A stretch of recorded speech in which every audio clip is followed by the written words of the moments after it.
משיחנו ינהיג קהילתנו כולם יוצאים לקראת כל עזיז רבי דאב ביתו אשרי כל משפחת ביתו כל אחד הוא יבכו מקובלת תפילתו לפני אלוקים אשרי משפחת Birshut Maravé Raboté avec la permission d'Hachem, on sait très bien que c'est le mois de Av, on dirait c'est un mois triste.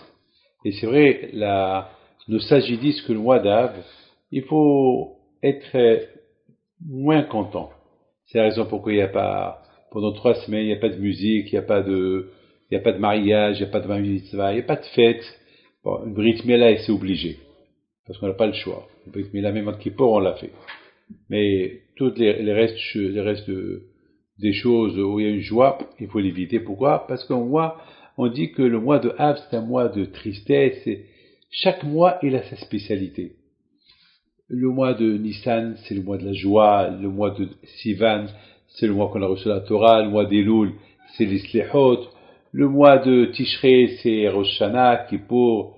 Il y a aussi la moitié du mois, c'est Rosh Hashanah, Kippour. La moitié du mois, c'est Sukkot, Simchat Torah, la joie. Enfin, chaque mois, il a sa spécialité. Mais le mois de Av, il a une double spécialité. Voilà, je vous le dis aujourd'hui. Le début du mois d'Av, c'est la tristesse. Jusqu'au 10 Av.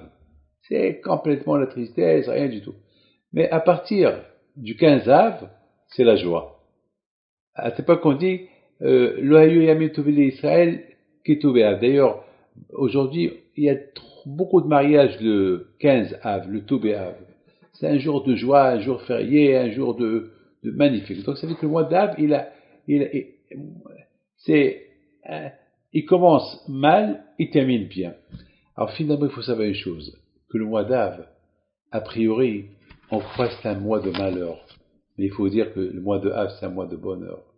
Parce qu'à tel point qu'on dit que lorsque Dieu veut Mashiach, il va venir, Akadosh Baruch Hu, il va rendre le jour de Tisha B'Av, il va le rendre un jour férié, un jour de fête.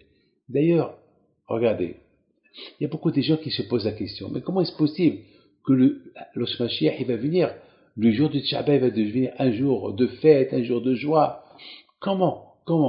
Eh bien, la preuve, ce Shabbat-là. Ce Shabbat, c'est le Shabbat de Tisha B'Av.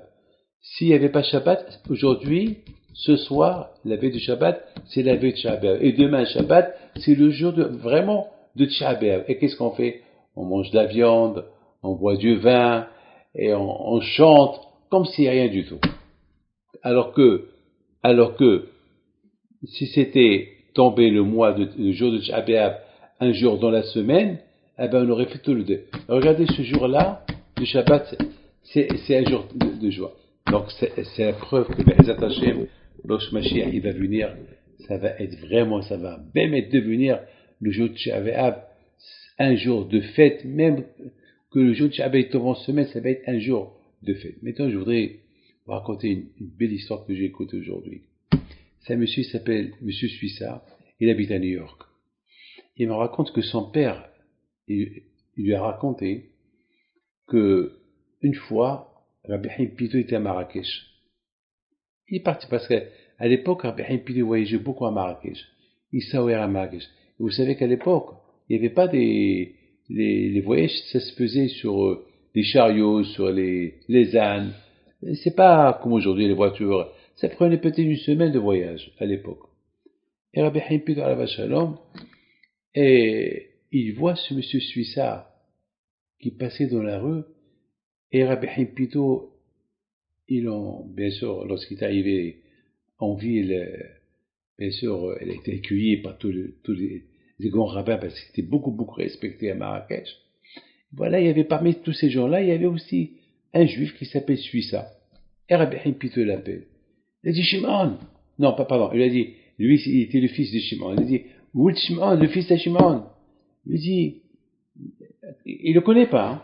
Il dit, donne-moi la pièce que tu as dans ton portefeuille.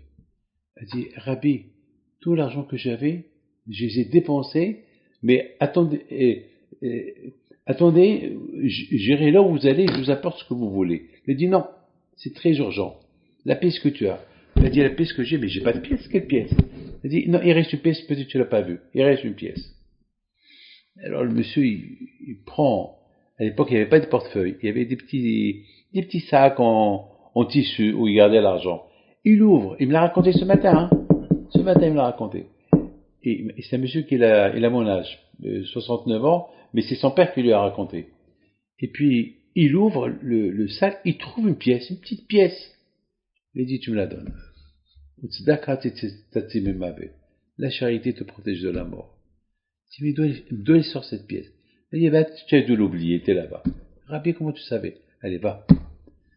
Le soir, le monsieur, il vient chez Rabbi Haïm Pinto. Il tremblait. Il me l'a raconté ce matin. C'est la folie. Il tremblait. Il lui dit, qui tu as? Alors, le bon Hachem, il t'a protégé de la mort. Par le zéro de Rabbi Haïm Pinto, mon grand-père. Ah, il t'a protégé de la mort, hein. Allez, raconte. Qu'est-ce qui s'est passé avec le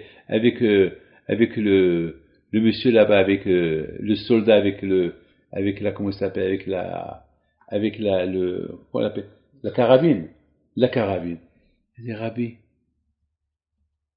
il y avait un monsieur, il y avait des soldats, et à un moment donné, il voulait peut-être arranger son arme, et une balle, elle a échappé. Elle a tiré sur moi. Elle a tiré sur moi exactement. Elle est arrivée là où je mets Skara. Skara, vous savez, à l'époque, ils mettaient des sacs où ils portaient de l'argent. Il la mettait sur eux. La balle, elle a touché exactement l'endroit où il a trouvé la pièce. Voilà, Rabotaï, le Kouat de Tzadikim.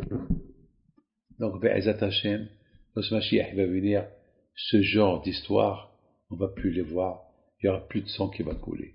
Que Hashem vous protège et il vous donne à vous tous bracha v'atzlacha. Amen.